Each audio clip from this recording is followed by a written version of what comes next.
it's the hatred, like, but Israel, I mean, you can't just get rid of the Hamas person, you also have to get rid of the infrastructure.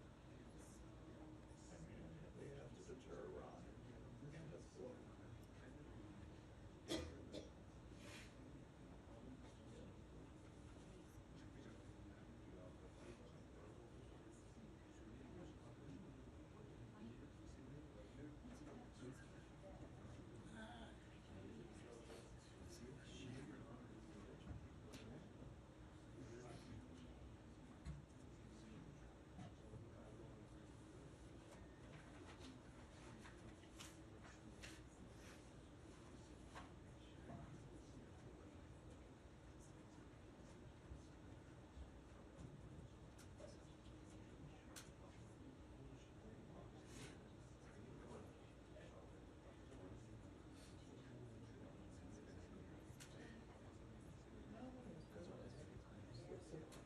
Civil rights quotas, solutions from groups like country clubs.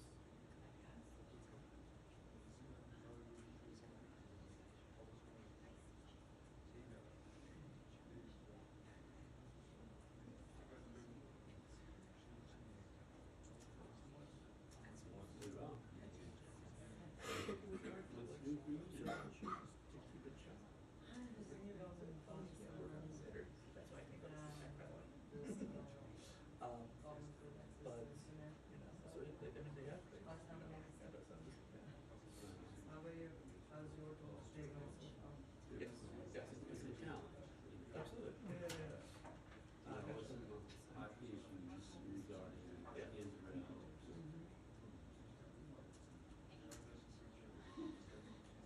There's still hope. Yeah.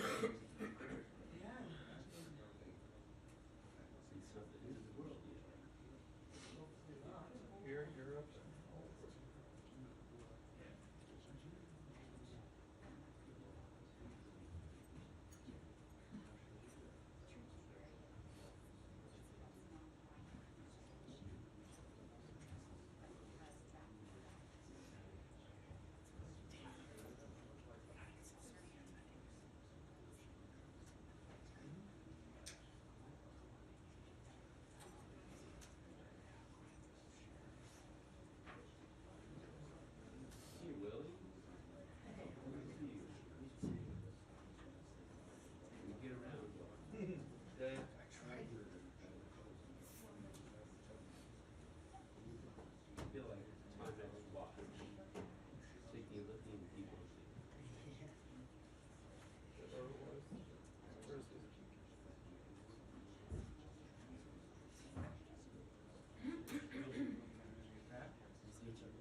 Good afternoon.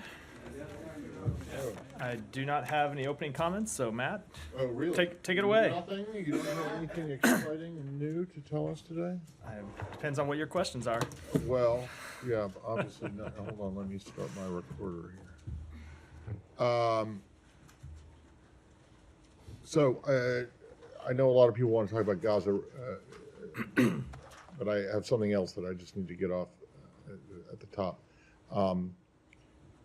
The Russia sanctions package that the White House President Kirby, everyone has said is coming on Friday. What can you tell us about what that is? Is it related to the 2-year anniversary? Is it related to Navalny's death? What is it? What is it? So I don't want to speak in detail about announcements that will be coming 2 days from now, but excuse me, I've got a bit of a lingering cough from this cold I've had. The sanctions that we'll be announcing on Friday will be in connection both to the 2-year anniversary of the full-scale invasion of Ukraine and to Navalny's death. Okay, and you know, Russia is one of, along with Iran and North Korea, is already one of the most heavily sanctioned countries by the United States and others on the planet. Where would you expect these sanctions to target?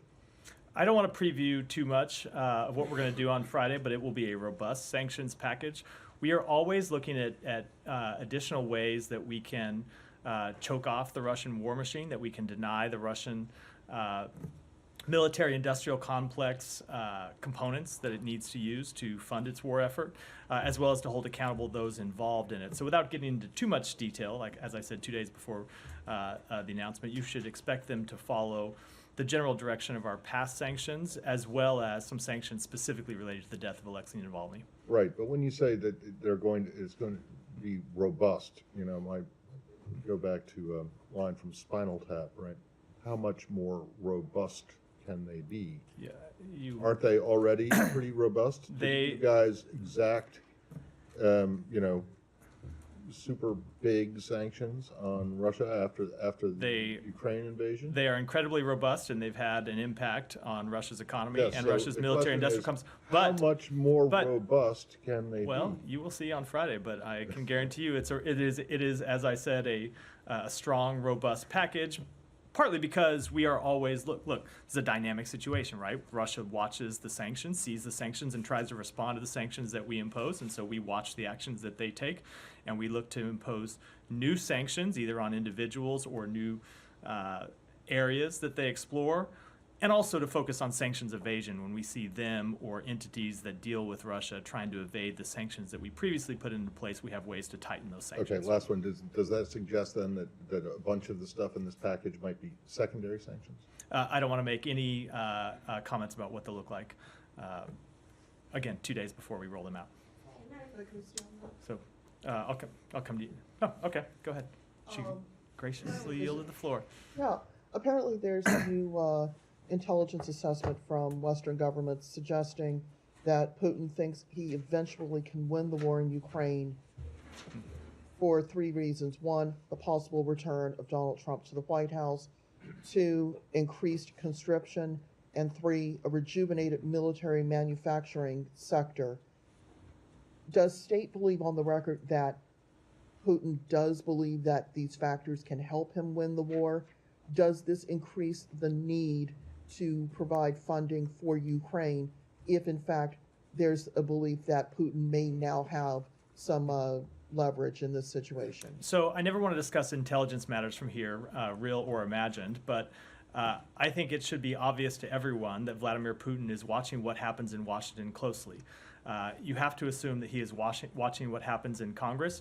I think he has always assumed from the beginning of this conflict that he can wait out the West, that the West's attention would flag, that the West's interests would flag, that the West would be unwilling to maintain sanctions.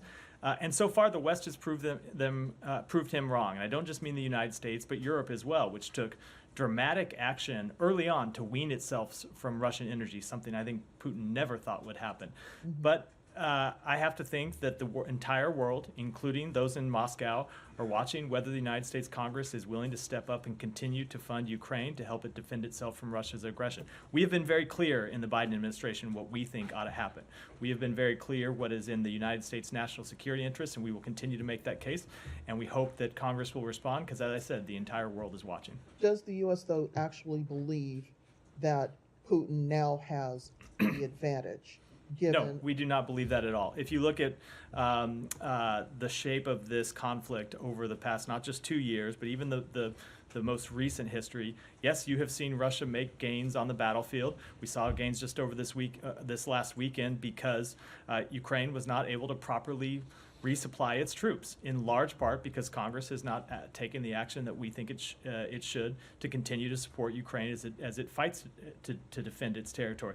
But you have also seen Ukraine make dramatic improvements on the battlefield. Most significantly, I think, in the Black Sea, where they have pushed the Russian fleet back. They have opened up a new shipping corridor that has allowed them to export not just wheat and grain, but also other manufactured goods through the Black Sea, something that was not possible in the early days of the war when Russia had blockaded Ukrainian ports. So we think they'll continue to make progress there, and we will continue to support them to the best of our ability, but we need a partner in Congress to help us. Can I follow up the Russia? Go ahead. And then Thank you. Humera is just adding to the list of there- questions she there gets to are ask. There Go are- ahead. Yeah, Sorry. there are reports that the North Korean missiles that Russia recently used, recently used against Ukraine contained the U.S. and the European components. How many times has Russia used North Korean missiles against Ukraine? So I'm not going to speak to that in detail. We will continue to use all of our relevant tools, export controls, sanctions, interdiction, and law enforcement actions to prevent the DPRK from acquiring sensitive items and technology that can use in its unlawful weapons of mass destruction and ballistic missile programs, and that includes preventing Russia from acquiring weapons and other sensitive items, including components from North Korea or from anywhere else. One more quick question. North Korean Kim Jong-un and Putin's relative with the luxury cars. Russian President Putin gave Kim Jong-un a luxury car as a gift. Is this a violation of UN sanctions? So I did see that report. I actually, frankly, didn't know there was such a thing as a Russian luxury car. I hope Kim got the extended warranty. I would note that the I just look when it comes Even if he to didn't, when I it, bet he can still expect the spam cell phone call Yeah. from the warranty department. I bet that's right. I'm not sure if I were buying a luxury car, Russia would be the place I would look, even if it wasn't even if it wasn't with respect to sanctions. But UN Security Council resolutions do require all UN member states to prohibit both the supply of transportation vehicles and the supply of luxury automobiles to the DPRK. If this is true, it would appear to be, once again, Russia violating UN Security Council resolutions that it itself supported. Humera. Thank you. Thank you, Matt. I just want to ask you Excuse me. a couple of comments that Benny Gantz just made about an hour ago. He said there were promising early signs of progress on a new deal for the hostages. I'm just wondering what's the latest that you guys are hearing and whether you're picking up the same promising early signs of progress. I don't want to discuss those discussions, those negotiations in detail, and I don't want to offer any assessments beyond what we have said previously, which is we do think that there is space to reach an agreement here. We are going to continue to stay engaged in this matter with everything that we can bring to bear on behalf of the United States to work with Israel, to work with Egypt, to work with Qatar, because we want to see the hostages released. We want to see a pause in the fighting, so that's what we'll continue to pursue. Okay, he's also saying that if no new deal were struck, the Israeli military would keep fighting in Gaza even into the Muslim holy month of Ramadan. I'm just wondering if that would be something the United States would be supporting. So I think I got a version of this question yesterday. I don't have anything new to add. We want to see a deal struck. Right. So I'm not going to get into what might happen if we don't get an agreement, but we want to see an agreement reached. We want to see it reached as soon as possible. That would include, of course, before Ramadan. It could be even earlier than that. So that's what we're going to continue to pursue. Right. But I think you guys have made it a bit of a red line. I mean, if I guess one can call it that. The need for a humanitarian plan on top of obviously a military strategy before Israel goes into Rafah. So I think what I'm trying to get at is whether fighting continuing in Ramadan, Israeli offensive starting or continuing into Ramadan, whether that's a similar red line or not. I just don't want to speak to where we'll be in 2 weeks because I think it's impossible to say. We want to see a hostage agreement that secures a temporary ceasefire where we can get the hostages out and get humanitarian assistance in. Ultimately, we want to see a durable resolution of this conflict, and we want to see it as soon as possible. With respect to where we'll be in 2 weeks, I just don't want to speak beyond. I don't want to speak to that in detail. Okay, I have a few quick ones on UNRWA. I'll be quick.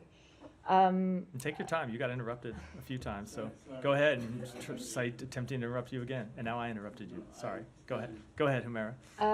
Have you asked other UN agencies, like your funding is stopped for now, and you know there's legislation that has not yet passed within supplemental that might bar you completely from resuming that funding, but that legislation is not on the House floor yet.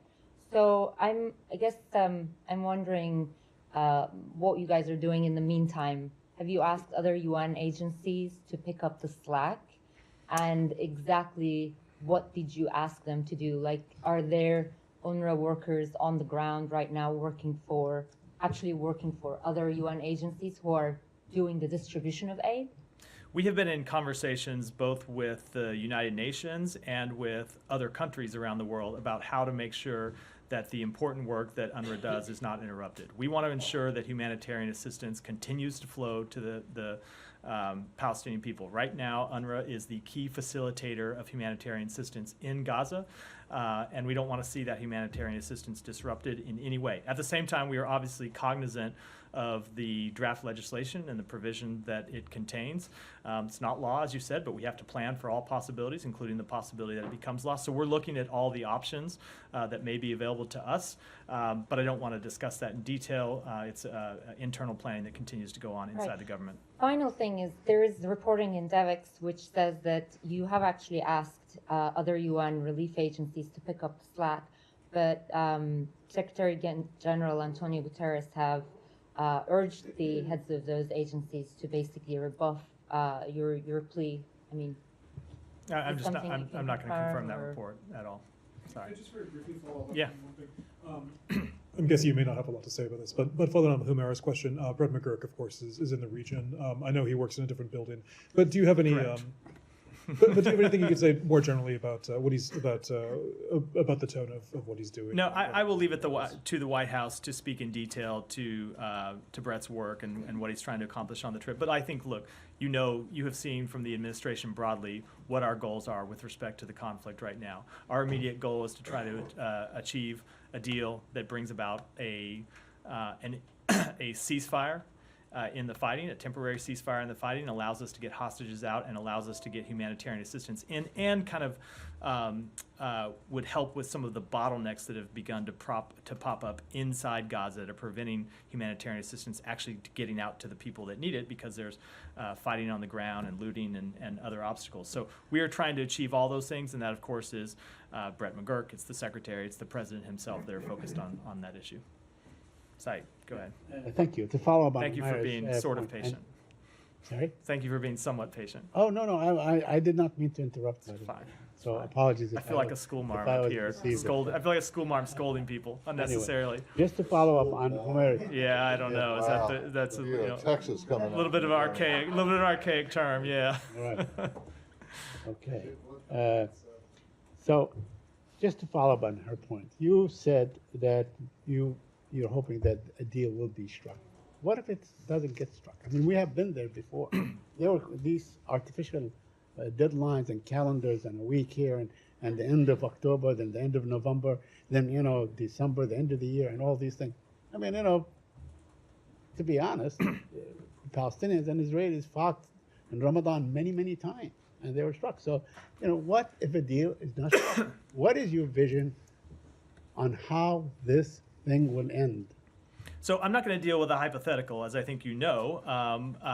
I will tell you, though, I think it's a fair question about where we want to see this conflict go. In the short term, we want to see, as I said in response to several other questions, a temporary ceasefire that allows us to get the hostages out, bring more humanitarian assistance in. But we have also been very clear, and if you've looked at the Secretary's many public comments on this, he's been not just clear but quite detailed in what we want to see in the long term. And what we want to see in the long term is a durable agreement that brings about peace and security for both Israel and Palestinians through the establishment of an independent Palestinian state with real security guarantees for Israel further integrated into the region. That is our long-term vision, and that is what the Secretary has been focused on through his diplomatic engagements in the region, and it is what we will continue to pursue. Now, the first step in that is getting an agreement to get the hostages out while we work on this longer-term plan for the region.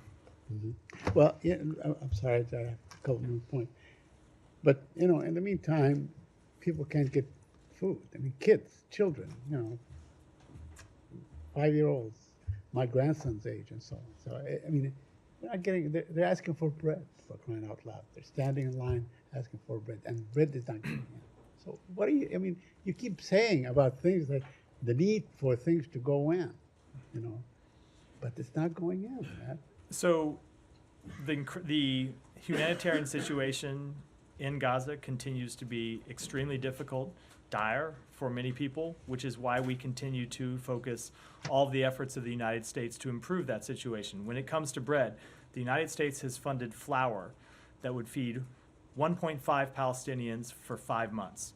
A lot more than 1.5. 1.5 million Palestinians for 5 months. If it was only 1.5 Palestinians, fair. that Obviously, would, I'm that would misspeaking. be 1.5 million Palestinians for 5 months. We have worked to not just fund humanitarian assistance, but get it into Gaza and continue to stay engaged on that every day, not just on the big picture issues, but on very minor logistical issues that have a big impact, things that seem minor but that have a big impact in getting in. Is enough food and water and other humanitarian assistance getting in? Absolutely not, which is why we continue to stay engaged to improve the situation every day. You talk about the Palestinian state, although we've heard statements that are really emphatic by the Prime Minister of Israel, saying no, under no circumstances whatsoever, and so on. I just want to read you what a member of his cabinet, from the Likud, as a matter of fact, May Golan of the Likud, during a Knesset hearing about the motion to expel MK Ofer Kassif, she said, quote, "I am personally proud of the ruins of Gaza, and that every baby, even 80 years from now, will tell their grandchildren what the Jews did," unquote. I mean, this is this is not someone extreme. It's not Smotrich. It's not Ben Gvir. This is in Prime Minister Benjamin Netanyahu's party. Saeed, I would encourage you to take a close look at the comments the Secretary made in Tel Aviv at a press conference 2 weeks ago, where he talked specifically about the effects of dehumanizing language and why it's important that no one on either side of this conflict dehumanize anyone else. That will continue to be our position. It will continue to be what we pursue, because as the Secretary has spoken, we care about the lives not just of Israelis, but of Palestinians, Palestinian men and women and children, and we grieve for all of those who have been killed, all of those who have been injured, and it's what animates our work to try to bring a durable end to this conflict. Does that go for Congressman Ogles as well? I'm sorry, what? Does that go for Congressman Ogles as well? I don't know what comment you're He referring made to. a comment in response to a protester up on the Hill about the deaths of Palestinian children, and I'm slightly paraphrasing, well, they should kill all of them. So I haven't seen his comments. It's the first I've heard of him, and with a slight paraphrase, I'm reluctant to, without seeing the comment, reluctant to react. And we typically don't respond to comments made on the Hill, but obviously we would urge anyone, whether in the United States or abroad, to avoid dehumanizing language and dehumanizing sentiments. Matthew, the majority of the Israeli Knesset has voted today against the unilateral recognition of Palestinian statehood. How do you view this? So I, again, will only continue to speak for the United States and what we are trying to pursue. We are trying to pursue the establishment of an independent Palestinian state. We are focusing our diplomatic efforts on that, not just because we think, and again, You've heard the Secretary speak to this a number of times, not just because we think it's in the interests of the Palestinian people, but because we think it is in Israel's short, medium, and long-term security interests as well. But if the government and the Knesset in Israel don't want the establishment of a Palestinian state, Again, you have heard the Secretary speak to this, that what we will do is continue to lay out what we think the best choice for the government of Israel to make and the best choice for the Israeli people to make. Ultimately, Israel will have to make its own decisions, as every sovereign country does. We will present to them the ideas and plans that we are developing with our partners in the region, the commitments that other countries are willing to make to Israel's security, and every country will have to make its decisions about how it's going to proceed. Alex, go ahead. Thank you, Matt. A few questions here, please bear with me. Going back to your line of question with Matt on sanctions, the EU today came up with agreed on its 13th package of sanctions with some 2,000 listings in total. Could it be a good template for you on Friday? I would want to just say, everyone just wait for 2 days and you'll see all the sanctions that we're going to impose. Obviously, we work closely with the EU and countries around the world on various sanctions packages, and we're glad to see the EU take the steps that it did, but you should just watch and look at our sanctions when we roll them out on Friday. And my colleague made a point about North Korea. Early in January, you guys announced the provision of ballistic missiles from North Korea to Russia. 7 weeks passed. Neither Russia nor North Korea have faced any consequences. Why? Is it going to be addressed during this next package? Again, I have said everything I'm going to say about a sanctions rollout that is not happening for another 2 days. I would encourage you to check back on Friday to see the. Fair. I said a little bit. I gave a little more than nothing, but 2 days to go. Fair enough. Any update for us on the latest U.S. citizen got arrested in Russia? Any access to her? No, I have no further updates. We continue to seek consular access. It's not yet been granted. I want to go back, if I may, going back to Munich last week, the Secretary met with Azerbaijan Armenian leaders. Does he still believe that the peace is within reach? I'm just borrowing the vocabulary he used last year this time. He still does believe that peace is within reach, and he discussed that with the leader of directly with the leaders of both of those countries, and encouraged them to work together to bridge what ultimately are just a remaining few issues, and we will continue to encourage those countries to reach a peace agreement. I know that the two leaders met bilaterally in Munich, and so we will continue to offer the assistance and the support of the United States in reaching an agreement. He also reminded my last time, I promise. He also reminded Aliyev of his obligations on human rights, according to your readout. Just day before that meeting occurred, the secretary was addressed on the Hill, so 21 Congress members called him out, telling him that ask him to prioritize the case of Gubade Badoğlu and his well-being. Did the secretary have a chance to go through the cases, including Mr. I don't have any further readout of the meeting other than what we already offered publicly. Thanks, Matt. Two questions on Iran. The country's National Virtual Space Center has banned the use of VPNs, and it has been also endorsed by the Supreme Leader. I was wondering if the Iranian people should be worried about having access to information to the outside world, or as in the past during the demonstrations, the U.S. is gonna step in. So this decision is just the latest reminder of how much the Iranian regime fears its people and what they are capable of when they are given unfettered access to the internet and unfettered access to information. The internet disruptions that the Iranian regime has put in place in the past have cost the economy billions of dollars, cost pain to businesses, as well as, of course, choking off information that people need to make decisions about their lives and decisions about their futures. Support for internet freedom in Iran will continue to be a central pillar of our efforts to support human rights in the country. As you said, in the past, in the height of the protests in 2022 and 2023, as many as 1 in 3 Iranians used U.S.-supported anti-censorship and digital security tools, such as VPNs.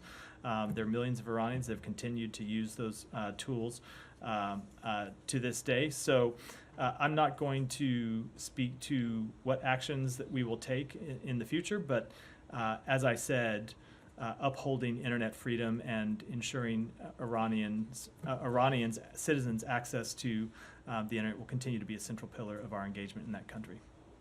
Thank you. Also, Abram Paley, Special Envoy for Iran, is or was in Vienna. He met with IAEA Director General Rafael Grossi. I was wondering if you could tell us anything about the nature of this visit, given that Grossi has spoken out a lot recently about his concerns about Iran's nuclear program. Sure. So Deputy Special Envoy Paley was in Vienna to meet with Director Grossi.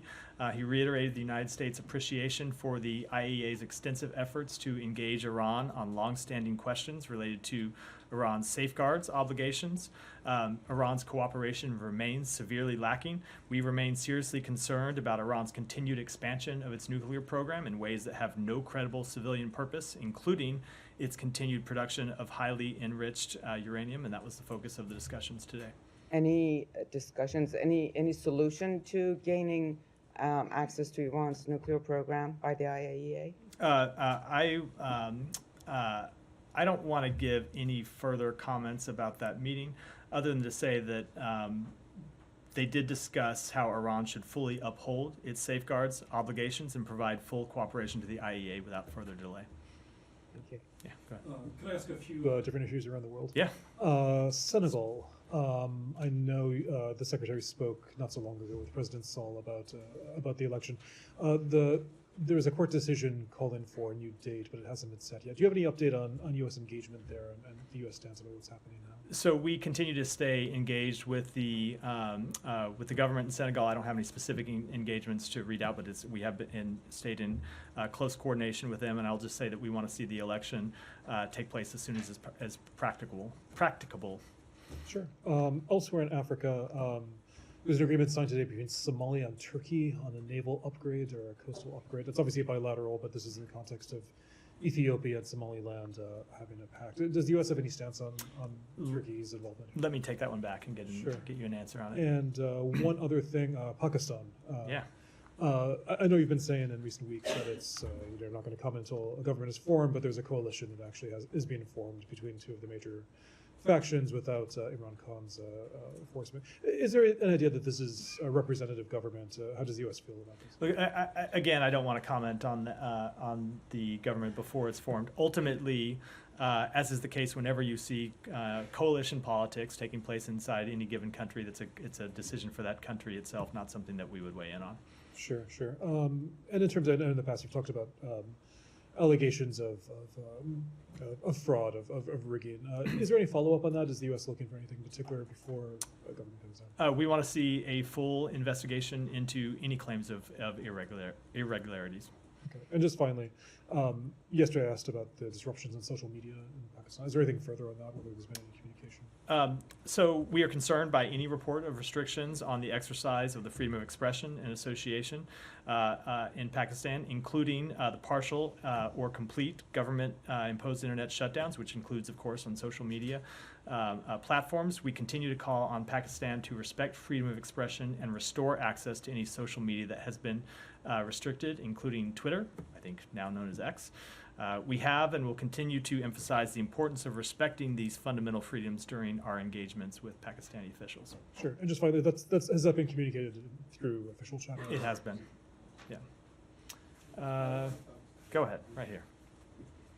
The Foreign Policy magazine, in a recent report titled "The Taliban Wants a Piece of Pakistan," reveals that the Taliban engaging to border tension with Pakistan through the supporting TTP, while the Taliban publicly refused the. Well, I'm sorry. What was this?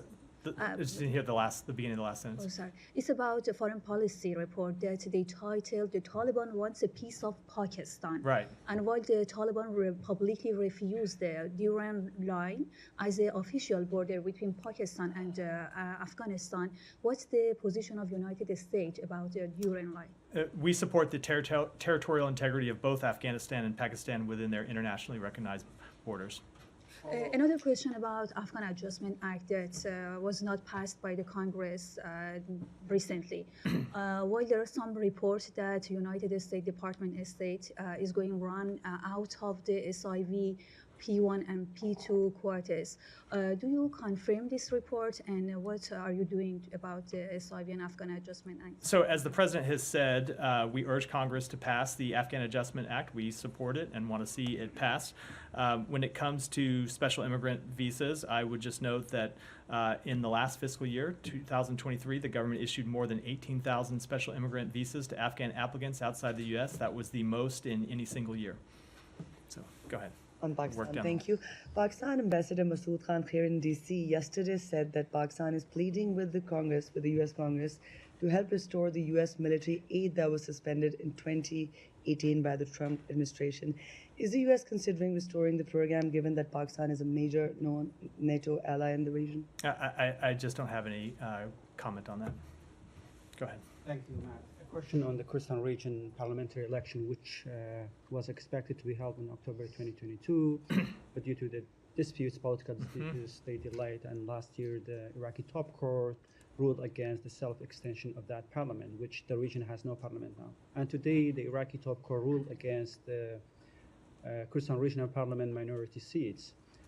Any reaction and comment on that? And have you ever engaged with Erbil and Baghdad on that issue? So we have seen the reports that the court issued rulings today related to the Iraqi Kurdistan parliament elections and other issues concerning relations between the Kurdistan regional government and the Iraqi federal government. We are still reviewing the full scope of the decision. As a matter of longstanding U.S. policy, we support holding parliamentary elections in the Iraqi Kurdistan region at the earliest opportunity. And as we do everywhere, we encourage those elections to be free, fair, and transparent. And one more question on Iraq. We know the situation in Iraq has been cooled down, and the militia group is not attacking you as they did before. And today, the U.S. ambassador met with the Iraqi prime minister, and they discussed the upcoming visit of the Iraqi prime minister. They discussed what? The upcoming visit of the Iraqi prime minister to Washington. So my question is that, are you done with the response to those groups who were responsible for killing 3 U.S. service members and injuring 40 others? I am not going to preview or rule out any potential steps from this podium. So, and what's your general assessment about the current situation? Do you think that these groups are taking their words when they say that we are not going to attack the U.S. forces? I don't want to offer any assessment or speak for any of these groups. I will say on behalf of the United States, we have made very clear, not just with our words, but with our actions, that we are prepared to defend U.S. forces and U.S. interests in Iraq and in the region, and we are prepared to hold accountable anyone who attacks U.S. forces, and I think I'll leave it at that. Go ahead. Thanks, Barbara Miller, ABC Australia. The Australian Parliament recently passed a motion calling for the Assange matter to be brought to a close and for him to be allowed to return home. What's your response to that motion? So I spoke about Julian Assange extensively from this podium yesterday, and I don't think I have anything to add to that matter. It is an ongoing legal matter and an extradition matter, and beyond what I said yesterday, I think I don't want to comment in any more detail. Go ahead. Back. Yeah. Good afternoon, Matthew. Good to see you. 2 questions, one on Ukraine, one on Haiti. And Ukraine, the Knights of Columbus, they're an organization that has provided millions of dollars in aid to Ukraine, helping people there during this very terrible time. How would you describe the impact of groups like the Knights of Columbus? So look, we support any organization that wants to deliver aid to people in Ukraine or anywhere in the world who are in need of it. And then on Haiti, where of course we all know there's been terrible violence. The other day, Catholic Bishop Pierre-Andre Dumas was hurt in an explosion at a house. He's in a stable condition, reportedly. Recently, 6 Haitian religious sisters were recently abducted and then released. What's the State Department's reaction to those incidents? So I will just say generally we continue to be very concerned about the ongoing violence in Haiti, and it's why we continue to focus on the launch of a multinational security force to help with the situation on the ground in Haiti, and that Secretary Blinken will in fact be engaging with counterparts at the G20 about the deployment of such a mission today and tomorrow while he's in Brazil. Just very briefly follow up. Yeah. Do you have anything to say about the indictment over Jovenel's killing? I do not. Go ahead, back. Yeah. Yeah, go ahead. Thank you so much. On U.S. and Brazil, what is the evaluation of the meeting this morning in Brasilia between Secretary Blinken and President Lula? So we put out a readout about that meeting, and I will say that they discussed a number of issues, including the work through the G20 to help alleviate poverty and combat climate change. They talked about regional issues, including the work that Brazil has done to try and de-escalate tensions between Venezuela and Guyana. Talked about Brazil's support for democracy in South America, including in Venezuela. And then they talked about bilateral issues between the United States and Brazil, as well as issues around the world, such as the war in Ukraine and the conflict between Israel and Hamas. A follow-up yesterday on this podium, it was said that the United States does not agree with what President Lula said last weekend on Gaza. But from your perspective, are those comments a matter of public retraction, as the Israeli foreign minister suggested? And how the United States analyze those comments in a moment that there is an effort to de-escalate tensions in the region? So they are comments with which we disagree. As I made clear today, the Secretary had a chance to discuss the comments with President Lula today in his meeting in the context of an overall discussion about the conflict in Gaza, and made clear, as I did yesterday, made clear that those are comments with which we disagree.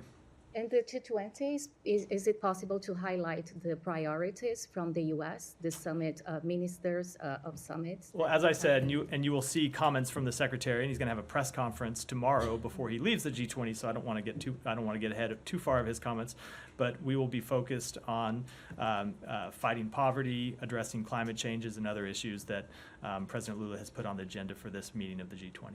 Go ahead. Thanks, Matthew. A few questions. When will the draft U.S. resolution calling for a temporary ceasefire be put forth before and voted on by the Security Council? I don't want to put a timetable on it. It's something that we continue to discuss with partners on the Council. And the administration supports Israel's goal to annihilate Hamas, yet the support does not seem unconditional, as the administration opposes any further Israeli military operation in Rafah. How do you square the two? If Israel's goal of annihilating Hamas requires going into Rafah, why would that not be supported by the U.S.? We support Israel's goal to defeat Hamas and to ensure that the terrorist attacks of October 7th can never be repeated. But we have always said that the campaign that Israel's carrying out needs to be carried out in a way that puts civilian protections first. And so we don't see any tension between those two. And that's why we have said that before Israel conducts a full-scale military campaign against the Hamas battalions that remain in Rafah, that it needs to have that kind of civilian protection plan. And finally, does the State Department have any reaction to the rise in cyber operations by China? Has the administration taken any actions to hold the CCP accountable for targeting the U.S. infrastructure with malware recently? We have long made clear that we oppose any cyber actions in that regard by both the PRC and others. And if you look, there is a long history of us taking action to impose consequences when we see them. Go ahead. Thank you. Yeah, go ahead, Shannon. Thank you. And I think we'll wrap there. As Russia's treatment of dual citizens has become a more visible problem, has the State Department taken any steps to push Russia to change its policy and allow regular consular access to American dual citizens beyond just asking for access to those already in detention? Oh, we have pressed it at a number of levels. Both, you've seen the Secretary raise this in direct conversations in the past. We don't have a lot of regular engagements with the Russian government now, but our embassy continues to raise it on a regular basis. The unfortunate truth, though, is that Russia continues to detain its own citizens and continues to detain American citizens, and it's why we have tried to make clear, just as plainly as we possibly can, that no American citizen should consider traveling to Russia for any reason. Period, because they are at risk of detention, imprisonment by the Russian regime. So we will continue to work to try to get consular access to Americans that have been detained. We will continue to try to work to free those American citizens who we have determined to be wrongfully detained, and we will continue to call on humane treatment for everyone. But I think people need to remember the kind of brutal regime that we're dealing with that's willing to inflict brutality on its own citizens and willing to inflict brutality on citizens of other countries. And if you were considering travel to Russia for any reason, do not do it. I don't think we can say that any more clearly. On the State Department Yeah, side, go- quick go- follow. Shouldn't even consider traveling toward it? They shouldn't think about it? You think about it and make a very quick decision not to do it. But in that travel advisory, the State Department's language says that Russia may refuse to acknowledge dual nationals' U.S. citizenship. Are you aware of any case where Russia actually has acknowledged U.S. citizenship? I'd have to look back through history. I'm not aware of any recent case where they have, no. Thank you. And so, I just have one more, and this goes back to something that was raised yesterday about the UN expert panel of experts on the alleged sexual assault of Palestinians. You said that you were looking for independent confirmation or an investigation into that. Has that gone anywhere? we have reached out to the United Nations, a specific United Nations agency for more information about this report, and we have reached out to the government of Israel to encourage that it be investigated. My understanding, reading Israel's public comments, they have said they have not been presented with specific factual cases that they can investigate. I know that they've also rejected, but they've said they haven't seen any specific factual evidence. So we're asking the UN for more information, and we're urging Israel to fully investigate. Okay, so in other words, it's still up in the air. Correct. From your point of view. Yeah. Okay. Yeah. Okay, thanks. That's it for today. Thanks, everyone. Thank you.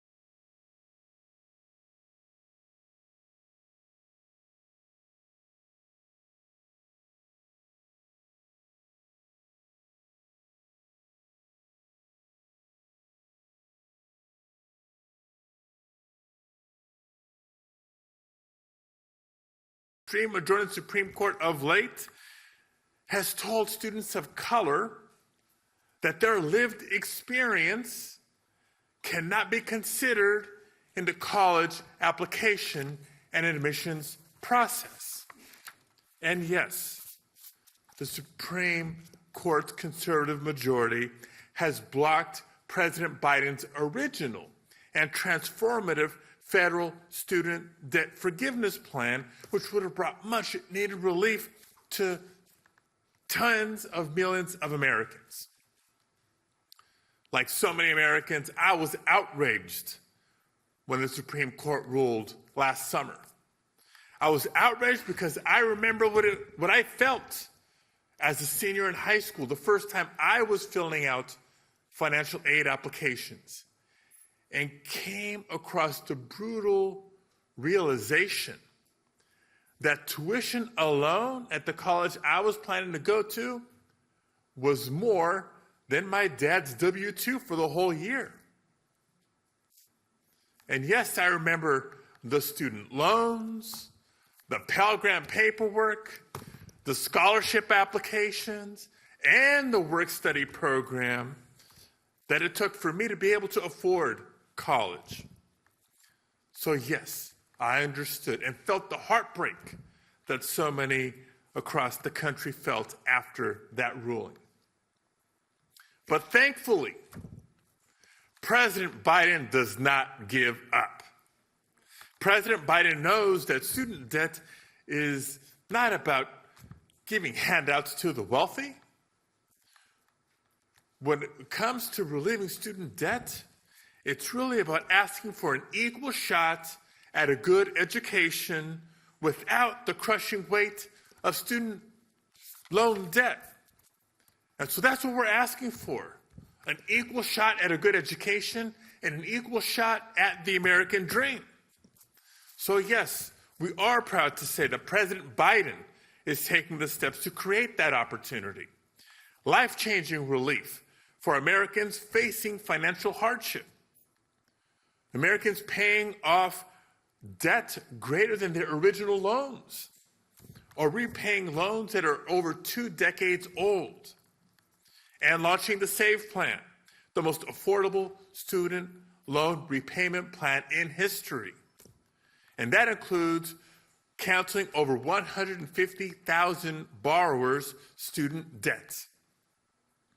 With this step, thanks to President Biden, nearly 3.9 million borrowers have now had $138 billion worth of student debt forgiven. And you know what that means?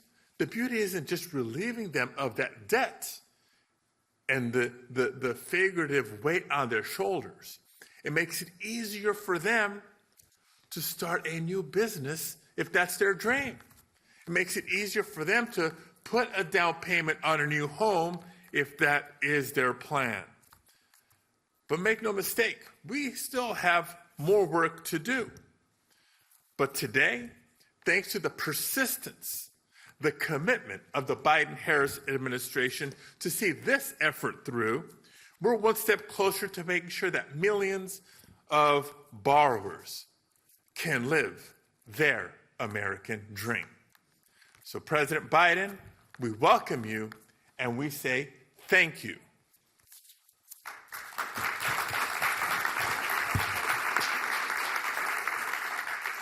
Thank you all very much. Just hang tight.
Wow, say hi to the president, girl.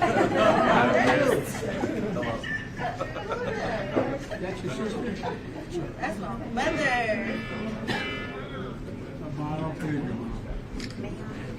Good to see you.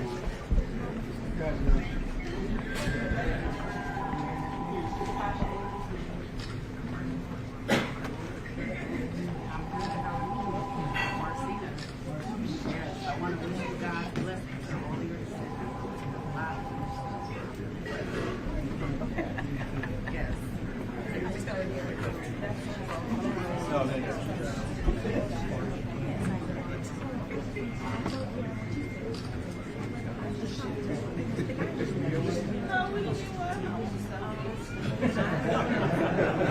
I can't even get my camera to work.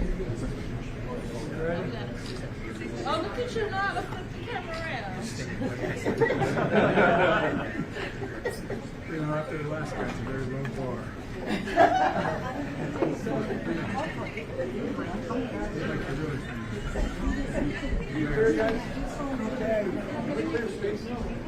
Maybe you sit down and see what they can get the shot. Thank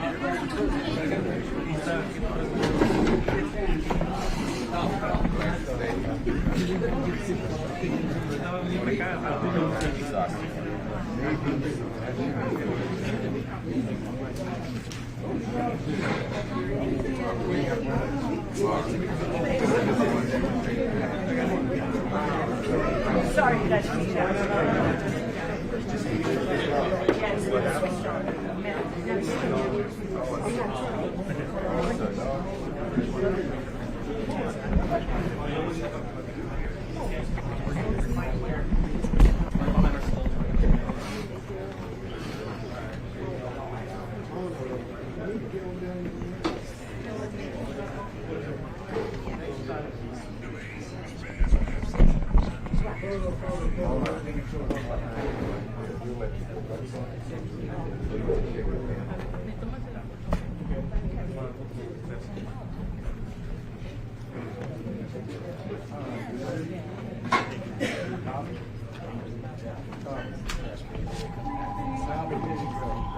No, sit.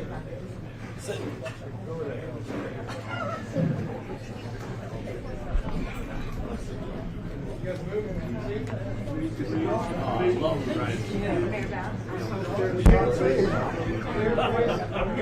Oh, I'm sorry. Thank you, sir. Sorry. Oh, did you know?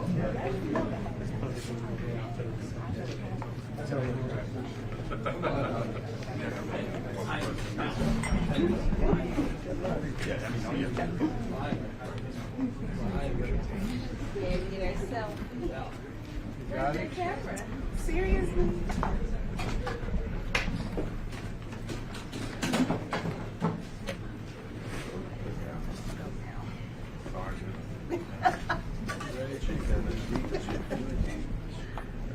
All right, I gotta go pick up my mute. We're walking this. Win re-election? He's gonna win re-election anyway.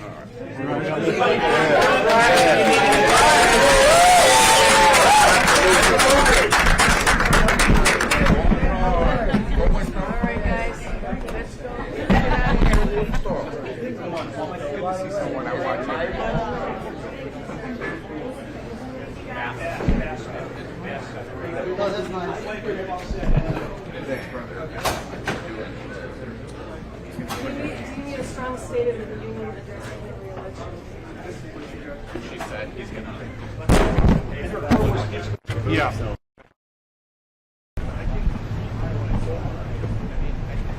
My days for local paid off just that.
Thank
you.